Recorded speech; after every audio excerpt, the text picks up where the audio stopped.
Bonsoir et bonsoir à toutes et à tous. Bienvenue pour ce nouveau numéro de l'Iqakhas. Le ton est donné. Ce soir, nous allons rendre hommage à ce grand chanteur qui a chanté donc l'exil, l'amour, la révolution. On va revenir sur un bout de sa carrière dans les grandes lignes. On va vous donner envie d'aller à la rencontre de l'œuvre de celui qui me fait l'honneur une nouvelle fois d'être sur ce plateau. Habituellement, on le fait réagir sur l'actualité, notamment en géopolitique, sur l'actualité algérienne. Ce soir, c'est le passionné, c'est l'auteur, c'est l'écrivain qui est avec nous, Hassan Hirej. Bonsoir. Bonsoir. Merci d'être là, cher Hassan Hirej.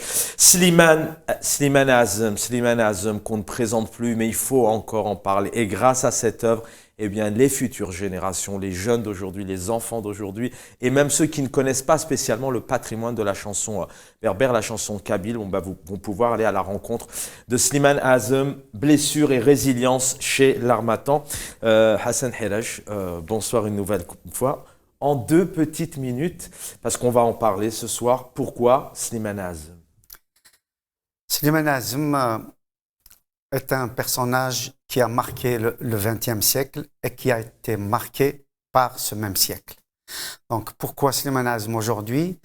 Parce qu'à la fois, il est réhabilité dans son propre pays, puisque la mairie de son village de Ouenigaran est en train de reconstruire sa maison.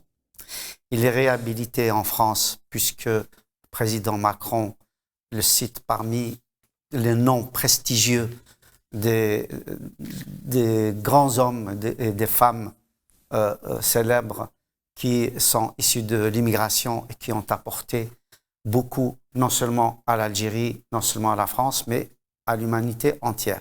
Et en même temps, c'est bientôt le 40e anniversaire de son décès. Il est effectivement, il est décédé en 1983, le 28 C'est ça, le 28 janvier 1983. Et d'ailleurs, sa pierre tombale est du côté de Moissac.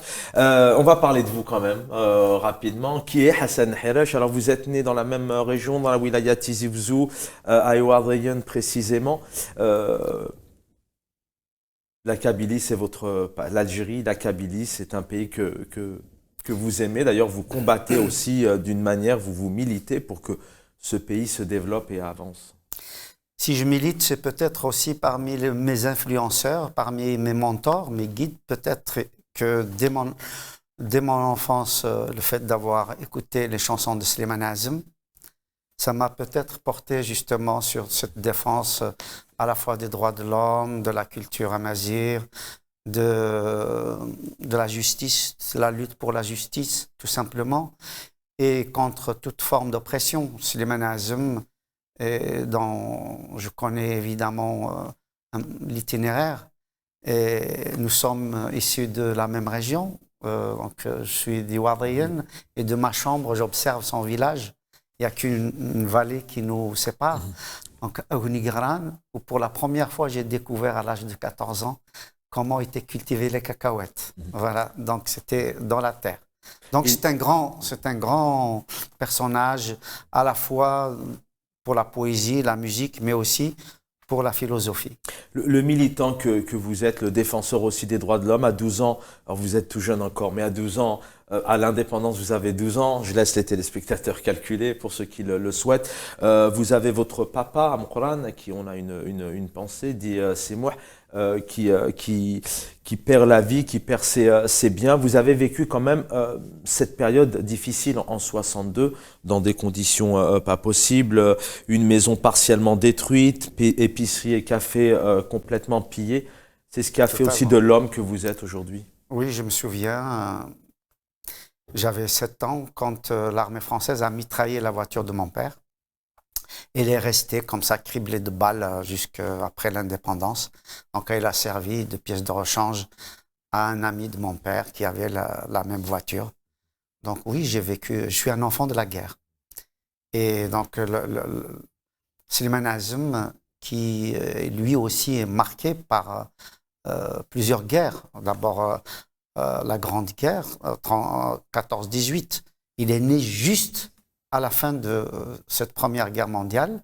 Et donc forcément, ses parents, ses grands-parents et son entourage, et puis tous les Kabyles qui sont morts pendant cette période-là, forcément, il y a un ancrage il y a un ancrage émotionnel. Et donc, Slimane Azem est marqué par cette Première Guerre. Ensuite, il a participé directement à la Deuxième Guerre mondiale, puisqu'il a été arrêté, mobilisé dans le cadre de STO, service de travail obligatoire, par les Allemands. Il a été libéré en 1945. Et évidemment, la guerre d'Algérie, pour laquelle il a eu deux hymnes, deux chansons phares, notamment celle dont j'ai parlé dans le livre particulièrement, Fraïjarat Mourti, qui aurait dû être un hymne national, en même temps que Qassaman. On vous écoutera tout à l'heure, peut-être pour nous lire un passage, mais on l'écoutera aussi. Ajrad, qui sont les criquets, et effectivement, il faisait allusion notamment à la France, aux colons, tout simplement. Alors, vous dites clairement, tirer sa révérence pour revenir en France, s'éteindre tout en rayonnant, je vais y arriver, faire triompher ses droits, tout en ayant tout perdu. Ce paradoxe chez Slimane Azem. Oui, ça c'est assez particulier, c'est totalement paradoxal en effet. C'est-à-dire, au moment où Slimane Azem disparaît, eh ben, finalement, l'Algérie le reconnaît, le réhabilite, la France le reconnaît, le réhabilite, le peuple algérien, particulièrement le peuple kabyle, eh ben, reprend ses chansons. On voit des petits jeunes sur les réseaux sociaux. Qui cartonnent d'ailleurs. Hein. Oui, reprendre ces thèmes, ces chansons. Et puis de grands chanteurs ont repris ces chansons. Par exemple, le groupe Djurdjura, Chir Sidi Bémol, Matoub Lounès et plein d'autres qui ont repris ces chants. Et donc, effectivement, au moment où Slimane Azem disparaît, dans la discrétion, je rappelle, c'est très important pour les téléspectateurs, qu'à sa mort, le 28 janvier 1983, aucune phrase, aucune ligne dans la presse algérienne. Par contre, Louis de Funès, qui était mort la veille, la presse algérienne, on a fait état sur plusieurs jours, il y avait des pages et des pages. Donc, il y avait une discrimination à l'égard de Slimane Azem. Et donc, au moment où on pense qu'il a disparu, c'est là que reviennent tous ses droits, que revient tout son art, et c'est là qu'il est vraiment très reconnu et il devient un chanteur universel. Et il renaît encore aujourd'hui grâce à vous. Slimane Azem, blessure et résilience chez l'Harmattan. Slimane Azem, une centaine de compositions, d'interprétations. Vous parlez aussi de ces chants de philosophie politique lui ont valu d'être censurés, d'abord par l'ordre colonial français. Vous vouliez aussi qu'on revienne, on s'est entretenu avec la richesse, ce patrimoine que lègue aujourd'hui à la richesse, à la culture algérienne, à la culture amazigh et kabyle, mais vous vouliez revenir sur le philosophe qu'il était. Oui, dans la mesure où on pourrait dire que la philosophie, elle parle des problèmes sociétaux, de la métaphysique, des rapports sociaux, des rapports hommes-femmes. C'est aussi une conception sur le rôle de l'homme sur la Terre, dans l'univers, etc. Et Slimane Azem a tout un répertoire.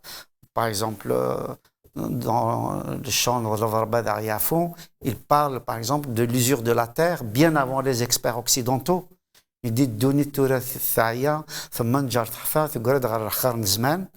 veut dire tout simplement que la terre est maintenant usée et qu'elle est arrivée à la fin de son cycle.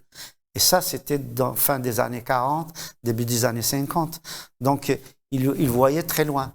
C'est aussi quelqu'un qui a, par exemple, senti l'émergence de la puissance chinoise, avant même Alain Perfit, qui a écrit quand la Chine s'éveillera.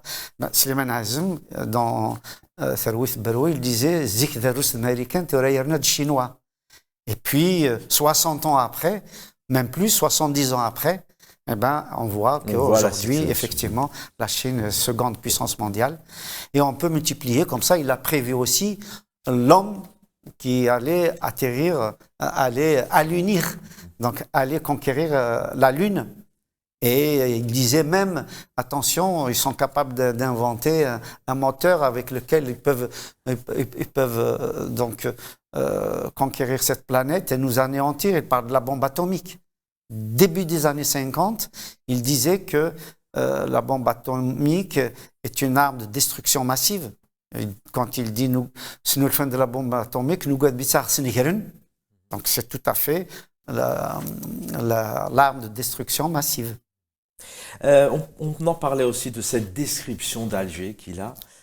Il avait une description, une dimension, enfin d'une grandeur pas possible. Il voit en elle une ville phare, une ville sublime. Je vous laisse nous en parler. Ah oui, c'est tout à fait vrai. C'était son premier poème chanté. Donc, il l'avait écrit en 1942. Un Mohamour. Un Mohamour, qu'il a donc publié juste après la guerre. Dans un Mohamour, il commence dans le prélude, il commence par parler d'Alger. الجزائر تمدينة الهند تفرض جارنا ديال الافريق مشهور يسميس السيس يزيد غفامان تفناس الجير السيمان وهمناكم الدن دي زينيس. Ça veut dire tout simplement quand il dit le sessis yezid rafaman, ça veut dire que c'est Alger qui entoure la Méditerranée, qui entoure les flots, qui étreint la mer. Ce n'est pas la mer qui entoure Alger, c'est l'inverse. Donc Alger c'est plus grand que l'océan, c'est plus grand que la mer, plus vaste que les flots. C'est dire à quel point la ville d'Alger a fasciné notre poète. Et en plus, il l'a comparé en fait à Paris. C'est-à-dire, il disait qu'en gros, Alger, c'est la ville africaine dominée par Paris, mais que Paris, on y vit comme dans un trou. Paris d'Akhlou Dervouz, alors que Alger, c'est plus grand que la mer, etc.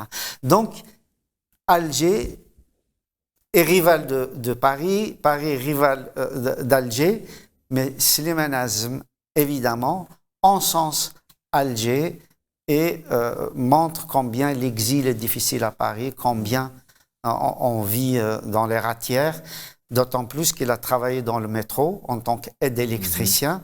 Et il faut rappeler aux téléspectateurs que l'essentiel de la main-d'œuvre qui creusait les tunnels pour faire le métro après les années 20, c'était des Kabyles. Et on sait ce que c'est que le métro aujourd'hui en région parisienne. Avant de bien évidemment dire quelques mots sur l'exil, je rappelle qu'il a chanté aussi la critique, entre guillemets. La critique, c'était aussi un auteur engagé. Il a critiqué à l'époque Ben Bella, Boumedienne. D'ailleurs, si je ne me trompe pas, c'est ce qui lui a valu un exil définitif, en tout cas un non-retour dans son pays. Vous voulez revenir tout de suite aussi sur Inès Ilflani. C'est une lettre adressée à qui? Au FLN C'est une très bonne question parce que justement, il y a eu une polémique totalement injustifiée sur cette chanson-là. En fait, cette chanson, il faut que le téléspectateur sache quand est-ce qu'il l'a faite. Il l'a composée et chantée. Il a chanté juste après l'attentat qui a été perpétré contre Messali Hadj en 1959. Et c'était par un commando du FLN, de la Fédération de France. Et donc, on sait très bien qu'il y a eu plusieurs appels qui ont été faits à Messali Hadj pour qu'il rejoigne les rangs. Depuis 1956, depuis que tous les courants politiques qui ont été appelés par Abban Ramadan, les Messali, les communistes, les ulama, l'UDMA, etc., tous ces courants-là ont rejoint le FLN, sauf le MNA. Et donc, il y avait une guerre dans la guerre, il y avait une guerre fratricide. Et Slimane Azm, qui connaît bien les immigrés, qui connaît bien les Algériens et qui les aime, eh bien, il ne pouvait pas supporter ça. Et lui-même, il a été messaliste, puisqu'il est rentré au PPA en 1937, donc dans PPA, qui a été donc fondé par Messali Hadj. Et donc, c'était un vrai messaliste. Et dans mon village, dans la région Iwadayen, il y avait beaucoup de messalistes. C'était même le fief des messalistes. Et donc, Slimane Azm ne pouvait pas supporter cette guerre fratricide. Et il a appelé Messali Hadj donc, à rejoindre les rangs en disant Inès Ilflani, سفهمت كل المعاني ما يبغى أن تهني هذه تهني لقد يسترجع. Si vous laissez notre roi, mais il est le moment, هذيك سنك الجراح حلون ولاون هذيك فون أكل الجراح نغلظ ثمثن. Voilà. Donc c'est une façon de lui dire on va redevenir frère, on va serrer les rangs et on va arrêter le sang qui coule, on va panser les blessures. Quelle était sa relation, puisque en 62, si je me trompe pas, donc c'est l'exil définitif. Quelle relation il avait avec cette révolution, cette guerre d'Algérie? Quelle était un peu sa vision des choses? Il a critiqué le pouvoir, il a chanté contre le pouvoir, du moins. D'abord, la révolution algérienne, il a chanté, encore une fois, 2 compositions extraordinaires qui sont vraiment des hymnes à la révolution pour l'indépendance de l'Algérie. Et celle dont je parle particulièrement dans mon livre, c'est Fraïjara Tamourthio. Quand il dit il décrit l'Algérie d'avant la colonisation. Et puis, à un moment, il dit donc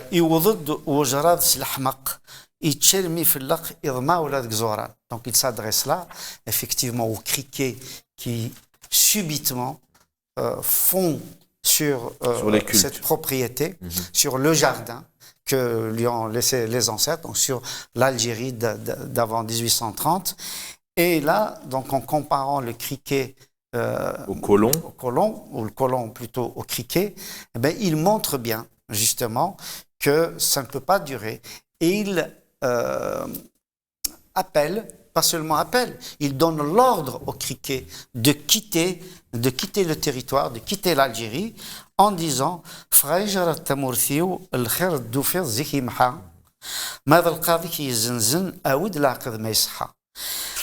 donc là, il invite le criquet à partir. Il dit criquet, quitte mon pays, les richesses d'antan, tu les as épuisées. Si tu jouis d'un titre notarié, prouve-nous donc son authenticité. Donc c'est une injonction à repartir, et toute la composition je ne peux pas tout lire évidemment. Bah surtout qu'on invite les téléspectateurs à vraiment se le procurer. D'ailleurs, c'est une chanson qui, si je me trompe pas, le 22 juin 57, elle a été donc arrêtée par un décret de la République française, donc un arrêté qui lui interdit sa publication. Slimane Azem a été lui-même arrêté. Oui, on est d'accord. Et cette chanson a été interdite. Pendant tout le reste de la guerre de libération. Donc, elle n'a pu être chantée qu'en 1962 et à nouveau interdite en 1967. Tout son répertoire a été interdit sous un prétexte totalement fallacieux.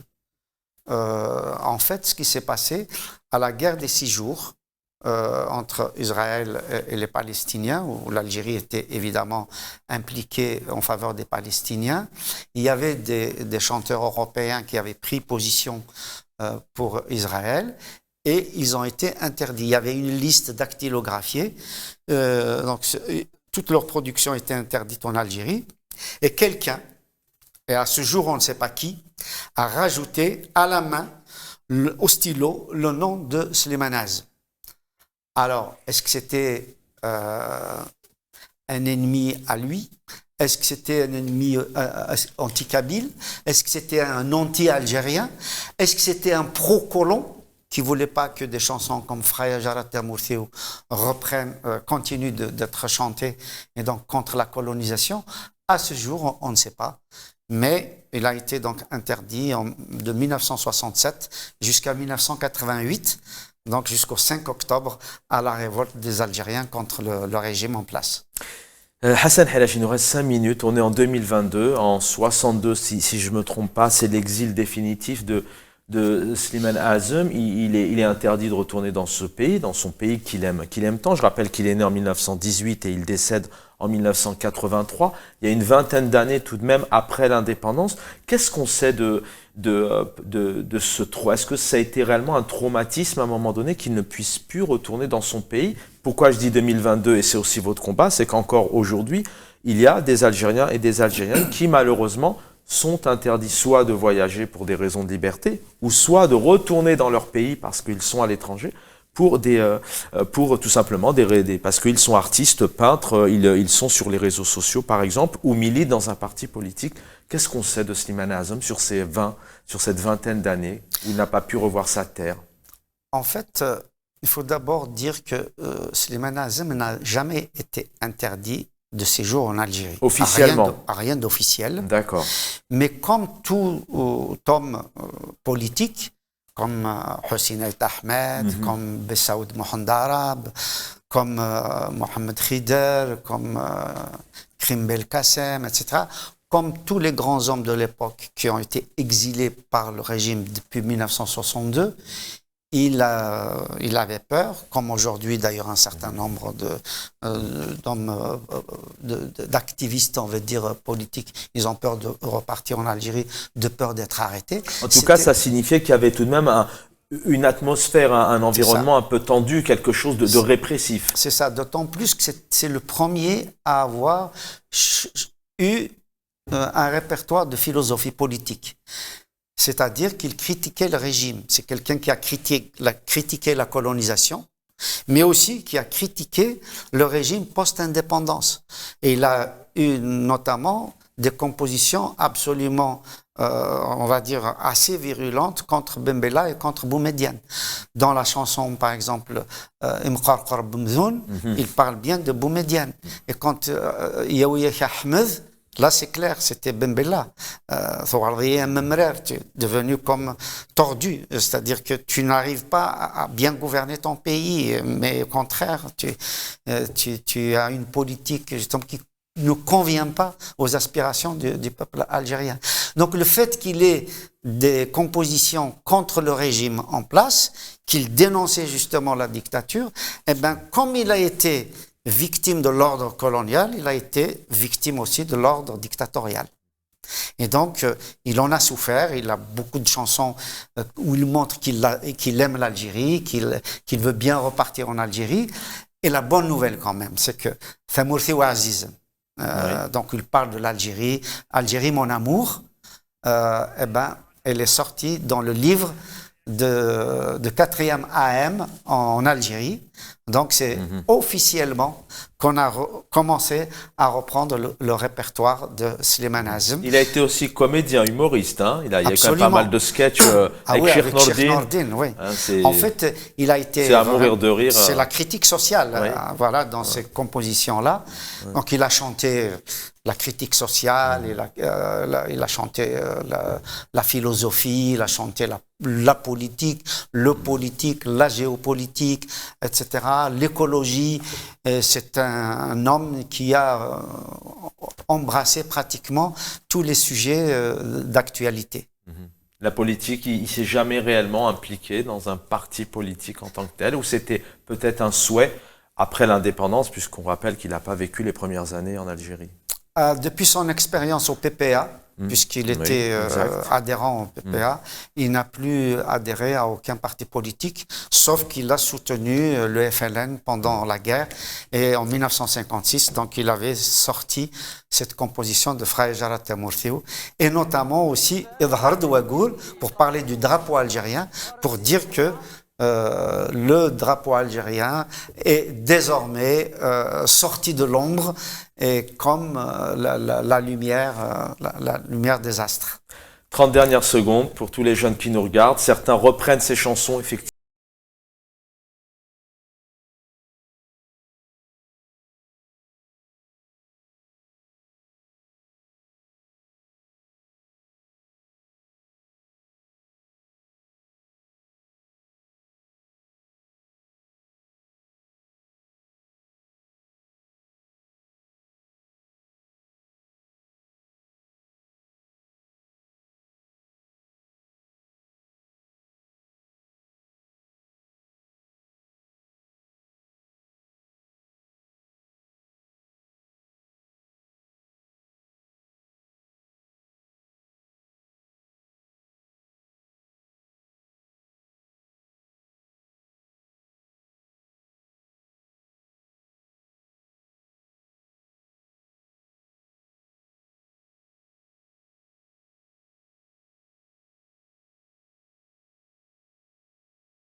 Éditions L'Harmattan, Slimane Azem, blessure et résilience. On vous invite à vous le procurer. Dans toutes les librairies, sur le net, sur tous les distributeurs, vous connaissez ça par cœur. Merci l'équipe en régie d'avoir été avec nous. Merci de nous avoir suivis pour ce nouveau numéro de Lire.